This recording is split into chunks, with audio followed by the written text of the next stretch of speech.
मजबूर, मजदूर, मजलूमों, गरीब और लाचार की आवाज भ्रष्टाचारियों की अब खैर नहीं। अधिकारी रिश्वत मांगता है, काम नहीं करता है तो हमें जरूर बताएं, आपकी हेल्प की जाएगी।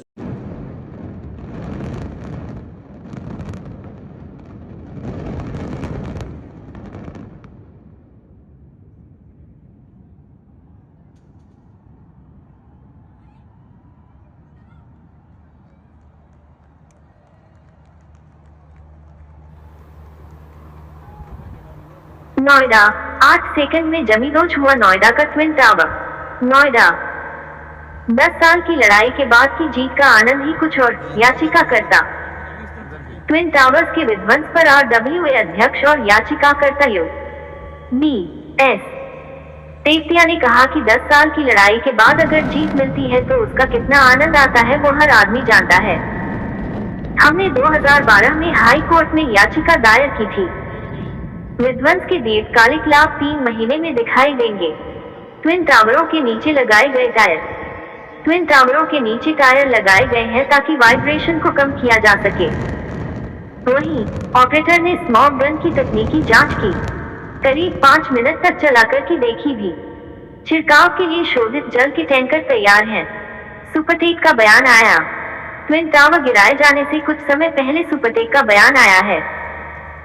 बयान में कहा गया है कि प्राधिकरण को पूरा भुगतान करने के बाद हमने टावर का निर्माण किया था। हालांकि माननीय सर्वोच्च न्यायालय ने तकनीकी आधार पर निर्माण को संतोषजनक नहीं पाया है और दोनों टावरों को ध्वस्त करने के आदेश जारी किए। हम सर्वोच्च न्यायालय के आदेशों का सम्मान करते हैं और उसे लागू करने के लिए प्रतिबद्ध हैं। हमने एक विश्व प्रसिद्ध कंपनी एडिफिस इंजीनियरिंग को ध्वस्त का काम सौंपा है, जिनके पास ऊंची इमारतों को सुरक्षित रूप से गिराने में विशेषज्ञता है। हमने करीब 70,000 से अधिक लोगों फ्लैट्स तैयार करके दे दिए हैं। बाकी लोगों को भी निर्धारित समय में दे दिए जाएंगे। अभी तक सारी स्थिति सामान्य है। CP नोएडा के CP आलोक कुमार ने कहा कि अभी तक सारी स्थिति सामान्य है। हम पूरी तरह से तैयार हैं और हम काउंटडाउन की तरफ बढ़ रहे हैं। NDRF की टीम अंतिम चरण की तैयारी में। NDRF नोएडा में ट्विन टावरों के विध्वंस शुरू होने से पहले NDRF की टीम अपने अंतिम चरण की तैयारी कर रही है। कैनाइन वॉरियर्स को भी लाया गया है। 31 अगस्त तक होगी वायु प्रदूषण की निगरानी। यूपी प्रदूषण नियंत्रण बोर्ड ने ट्विन टावर के आसपास 6 से अधिक अस्थायी मशीनों को लगाया है। इनकी मदद से टीम 31 अगस्त तक वायु प्रदूषण पर निगरानी रखेगी। रोजाना 10 बजे वायु प्रदूषण के आंकड़े जारी किए जाएंगे। साथ ही अन्य मशीनों से भी वायु गुणवत्ता सूचकांक देखा जाएगा। अफसरों ने बताया कि करीब 15 मिनट में धूल हटने की संभावना है। ध्वस्तीकरण के तुरंत बाद शुरू होगा पानी का छिड़काव। पानी का छिड़काव करने के लिए नोएडा प्राधिकरण की टीम तैयार है। ध्वस्तीकरण के बाद धूल के प्रभाव से बचने के लिए ध्वस्तीकरण स्थल के पास स्थित पार्श्वनाथ प्रेस्टीज एवं पार्श्वनाथ सृष्टि सोसाइटी गैझा सेक्टर -92, 93, 93A, 93B आदि आवासीय क्षेत्रों में निवासियों, बच्चों, बुजुर्गों व सांस के रोगियों को एहतियात के तौर पर मास्क लगाने की अपील की गई है। कुछ देर में बजाया जाएगा सायरन। धड़ाम होंगे भ्रष्टाचार के ट्विन टावर। थोड़ी देर में भ्रष्टाचार के ट्विन टावर धड़ाम हो जाएंगे। काउंटडाउन शुरू हो गया है। कुछ देर में सायरन बजाया जाएगा। वहीं पुलिस ने ड्रोन उड़ाकर हकीकत जांची है। फरीदाबाद पुल पर गांव वालों की भीड़ उमड़ी है। एक्सप्रेसवे पर खड़ी भीड़ को ट्रैफिक पुलिस कर्मियों ने हटा दिया है। नोएडा से चौक जाने वाला रास्ता बंद। ट्विन टावर में गिराए जाने की वजह से नोएडा से ग्रेनो स्थित परी चौक जाने वाले रास्ते को बंद कर दिया गया है। नोएडा ग्रेटर नोएडा हाईवे बंद। पुलिस ने नोएडा ग्रेटर नोएडा हाईवे को बंद कर दिया गया है। वहीं पुलिस द्वारा हटाने के बाद भी स्थानीय ग्रामीण फ्लाईओवर पर चढ़े हैं। छतों पर चढ़े लोग। अब से कुछ ही देर में भ्रष्टाचार के ट्विन टावर धड़ाम होंगे।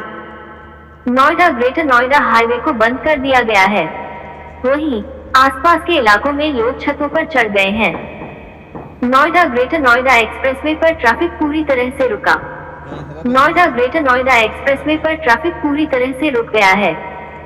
स्थानीय लोग ट्विन टावर देखने एक्सप्रेसवे पर पहुंच गए हैं। ट्विन टावर धमाके के बाद जमी डोज। नोएडा सेक्टर 93 स्थित सुपरटेक एमरल्ड कोर्ट के ट्विन टावर धमाके के बाद जमी डोज हो हुए। 8 सेकंड में जमी डोज हुआ नोएडा का ट्विन टावर। नोएडा का ट्विन टावर 8 सेकंड में जमी डोज हो गया। कई मीटर तक धूल का गुबार फैला हुआ है। एक्सप्रेसवे तक धुएं का गुबार पहुंच गया है। नोएडा ग्रेटर नोएडा हाईवे 2:42 पर आम लोगों के लिए खोला। नोएडा ग्रेटर नोएडा हाईवे 2:42 पर आम लोगों के लिए खोल दिया गया। पानी का छिड़काव किया जा रहा है। खास बातें। सुप्रीम कोर्ट के निर्देश पर सेक्टर 93 स्थित सुपरटेक एमरल्ड कोर्ट के ट्विन टावर धमाके के बाद जमी डोज कर दिया गया। नोएडा ग्रेटर नोएडा हाईवे 2:42 पर आम लोगों के लिए खोल दिया गया। पानी का छिड़काव किया जा रहा है। पत्रकार अमरीश मिश्रा की रिपोर्ट।